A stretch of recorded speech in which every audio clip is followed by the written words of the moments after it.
السلام علیکم ورحمۃ اللہ وبرکاتہ۔ والدین کی مغفرت چاہتے ہیں تو ان 3 قرآنی دعاؤں کو پڑھنے کا اہتمام کیجیے۔ بسم اللہ الرحمن الرحیم۔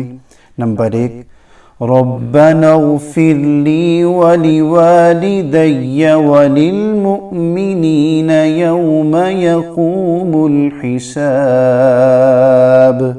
سورہ ابراہیم آیت نمبر 41۔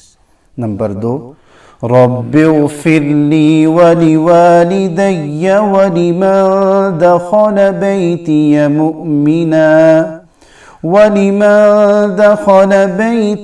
مؤمنا وللمؤمنین والمؤمنات، سورہ نوح آیت نمبر 128۔ نمبر 3، رب ارحمہما کما ربیانی صغیرا، سورۃ الاسراء آیت نمبر 24۔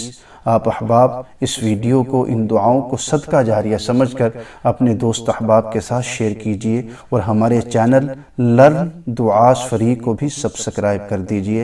اللہ پاک آپ کو ہمیشہ خوش رکھے۔ جزاکم اللہ خیرا۔